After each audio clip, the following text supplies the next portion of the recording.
یہ صرف یہی نہیں کہ درخت اگاتے ہیں اور اس سے گلوبل وارمنگ کا امپیکٹ ہے، پانی ریٹین کرتا ہے درخت، آگے جو پانی کے ہمیں مسئلے آ رہے ہیں اس میں ہماری مدد کرے گا، موسم کو صاف کرے گا، آکسیجن جو سپلائی جاتی ہے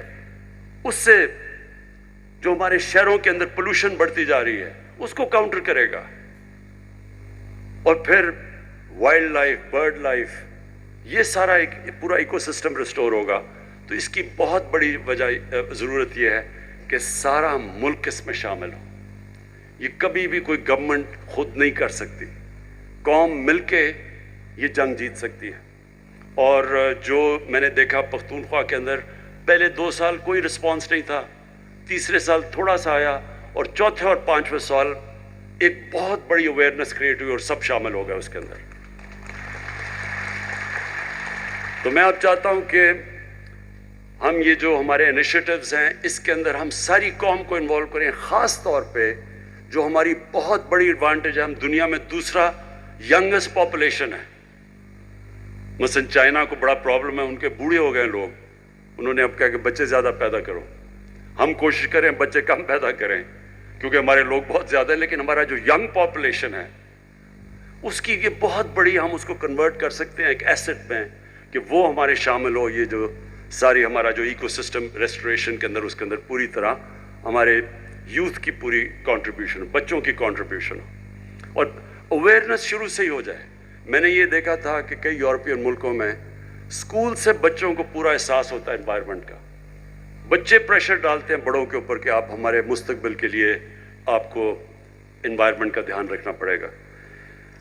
ہمارے جو انیشیٹیوز ہیں 10 بلین ٹری کے علاوہ، جو یہ ویٹ لینڈ، یہ جو ریچارج پاکستان، ہمارا کیونکہ پانی کا پرابلم ہے، یہ بڑا اچھا ایک انیشیٹیو، اور میں امین اسلم آپ کو اس کی داد دیتا ہوں کہ جو ہمارا فلڈ واٹرز ہوتے ہیں وہ ضائع ہو جاتے ہیں، انہی فلڈ واٹرز کو ہم، یہ جو ہماری ویٹ لینڈز ہیں مثلا لیکس ہیں، ان کو ہم ریچارج کر سکتے ہیں اور ان کو ڈائیورٹ کر سکتے ہیں۔ جب فلڈ کا پانی ہے تو وہاں بھی پانی اسٹور ہو جائے گا، اور وہ پانی پھر نیچے سیپ کرتا ہے، گراؤنڈ لیول بھی ہمارا ایکویفر بھی باقاعدہ ریجوونیٹ ہوتا جائے گا، تو اس کے لیے بھی ایک بڑا زبردست پروگرام ہے۔ پھر جو مرین لائف ہے، ہمارے پاس ایک بہت بڑی کوسٹ لائن ہے، ادھر پھر یہ جو ابھی آپ نے دیکھا بھی جو مینگرووز ہیں، ان کی ریجنریشن کے اوپر کام ہو رہا ہے، اور یہ یاد رکھیں کہ مینگروو کی خاصیت یہ ہے کہ وہ کاربن ابزارب کرتی ہے سب سے زیادہ، تو وہ انوائرمنٹلی سب سے زیادہ فائدہ پہنچاتی ہے۔ تو مینگرووز کے اوپر دنیا میں کم ہو رہے ہیں، لیکن اللہ کا شکر ہے کہ پاکستان میں مینگرووز ہمارے بڑھتے جا رہے ہیں۔ اور پھر جو ہمیں سب کو کوشش کرنی ہے وہ یہ کہ ہم لوگوں کا اس میں انوالومنٹ کریں، یعنی لوگوں کی جو مقامی لوگ ہیں، یہ یاد رکھیں بھوکے لوگ انوائرمنٹ کی پرواہ نہیں کریں گے۔ اگر میں بھوکا ہوں، مجھے کیا، میں پہلے تو سوچوں گا اپنا پیٹ پالنے کا، مجھے کیا فرق اگر میں بھوکا مر رہا ہوں کہ درخت لگتے ہیں یا نہیں لگتے۔ سو جو مقامی لوگ ہیں ان کی انوالومنٹ اس میں بہت ضروری ہے، جس کے لیے جو امین اسلم آپ نے گرین جابز کی بات کی کہ ہم ان کو سٹیک دیں اس کے اندر۔ جو ابھی آپ نے دکھایا کہ خواتین پہاڑی علاقوں کے اندر نرسریز اگا رہی ہیں اور ان کو پھر پیسے ملتے ہیں، ان کی انکم بڑھ رہی ہے، وہ انوالو ہو جاتے ہیں۔ پھر وہاں کے مقامی نوجوان ہیں ان کو پھر فارسٹ گارڈز بنائیں، ان کی ذمہ داری دیں، ان میں سے سلیکٹ کریں، کیونکہ اب ہم نے 15 نئے نیشنل پارکس بنا دیے ہیں، اور یہ نیشنل پارکس ان کو جو پرزرو کریں گے، جو ٹریننگ کرنی ہے، آپ نے کوئٹہ کا بتایا جو زیارت کے اندر اسکول بنایا ہے، یہ نیشنل پارکس کے لیے اسپیشل گارڈز آپ کو چاہیے، اور ان کی بھی جو ہمارے فارسٹ گارڈز ہیں ان کی بھی نفری بڑھانی پڑے گی، ان کو بھی ٹریننگ دینی پڑے گی، کہ ان کو پروٹیکٹ کرنے کے لیے، ان نیشنل پارکس کو پروٹیکٹ کرنے کے لیے۔ اور اس سے پھر جب مقامی لوگوں کو فائدہ سب سے زیادہ ہوگا کہ ایکو ٹورزم بڑھ جائے گی۔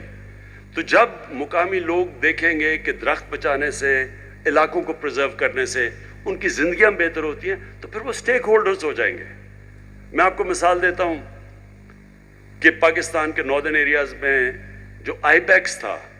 وہ ختم ہوتا جا رہا تھا تقریباً۔ آئی بیکس جو آپ نہیں جانتے کہ خاص یہ ہرن کی طرح کا جانور ہے جو بڑا دنیا میں بڑے کم ایریاز میں بچتا ہے، تو پاکستان کے ناردرن ایریا میں تقریباً ختم ہو گیا تھا، اس کے لیے ایک بڑا اچھا پروگرام آیا ٹرافی ہنٹنگ کا، کہ انہوں نے اسپیشل باہر سے لوگ آتے ہیں، $1 لاکھ دیتے ہیں ایک آئی بیکس کو مارنے کے لیے. تو وہ باہر سے آتے ہیں، وہ پھر $1 لاکھ جو وہ دیتے ہیں وہ سارا پیسہ ڈسٹریبیوٹ ہو جاتا ہے مقامی لوگوں کے اندر. تو پھر مقامی لوگوں کو جب پیسہ ملتا ہے وہ پروٹیکٹ کرتے ہیں. آج اتنا زیادہ پاپولیشن ہو گیا ہے آئی بیکس کا کہ وہ مجھے انہوں نے کہا ہم سڑک سے نظر آتے ہیں آئی بیکس پھرتے ہوئے اوپر، کیونکہ لوگوں کا سٹیک ہو گیا اس میں. اسی طرح ہم نے لوگوں کا سٹیک بنانا ہے نیشنل پارکس کو بچانے کے لیے، کیونکہ وہاں ٹورزم آئے گی، ان کا فائدہ ہوگا. یہ جو ہمارے سارے اب علاقے ہیں جو ہم ٹورزم کے لیے کھول رہے ہیں، ان کے اندر جو درخت ہیں ان کو بچانے کے لیے لوکل لوگوں کو ہم نے انوالو کرنا ہے، ان کی مدد کرنی ہے، ان کی روزگار بہتر کرنا ہے تاکہ وہ پھر سٹیک ہولڈرز بن جائیں. آخر میں پاکستان کا جس طرح میں نے کہا ہماری کنٹریبیوشن گلوبل وارمنگ یعنی کاربن ایمیشنز میں منیمل ہے، نہ ہونے کے برابر ہے. اور جو امیر ملک ہیں جو سب سے زیادہ اس کے اندر کاربن ایمیشنز میں جن کی کنٹریبیوشن ہے، ان کی اب بہت بڑی ذمہ داری ہے کہ یہ کم از کم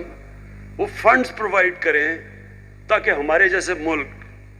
گلوبل وارمنگ فائٹ کر سکیں، ہم اپنی انوائرمنٹ کو بہتر کر سکیں. اب مسئلہ کیا ہے؟ ریسورسز کا ڈفرنس. ہمارے پاس مثلا کیا کنسٹرینٹس ہے پاکستان کے پاس؟ ہم نے بڑی مشکلوں سے پیسہ نکالتے ہیں اپنی 10 بلین ٹری سونامی کے لیے، اور پھر یہ جو کلین اور گرین پاکستان کے انیشیٹیوز ہیں، ہمارے پاس آدھا پیسہ جو ہمارا ٹیکس کا وہ تو چلا جاتا ہے قرضوں کی قسطیں ادا کرنے میں. جو باقی بچتا ہے اس کے اوپر اتنا پریشر ہوتا ہے. ہمارے پاس ہیومن ڈیولپمنٹ، تعلیم، لوگوں کی صحت کے لیے، سیکیورٹی کے لیے ہمیں پیسہ چاہیے، ڈیولپمنٹ کے لیے یعنی ویلتھ کریشن کے لیے. تو جو پیسہ اصل میں اتنا اس کے اوپر ڈیمانڈ ہے کہ ہمارا جو پیسہ بچتا ہے وہ بہت کم ہوتا ہے. ہم بڑی مشکلوں سے پیسہ نکالتے ہیں اپنی انوائرمنٹ کو بچانے کے لیے کیونکہ ڈیمانڈ اتنی زیادہ ہے. اب میں آپ کو ریسورسز کا صرف تاکہ آپ کو اندازہ ہو کہ کس طرح کی ریسورس ڈفرینشیل ہے ہمارے اور امیر ملکوں میں. کرونا کے اندر ہم نے سب سے زیادہ پاکستان کی تاریخ میں ریلیف دیا لوگوں کو، کیونکہ کرونا کے لاک ڈاؤن کی وجہ سے ساری چیزیں متاثر ہوئی.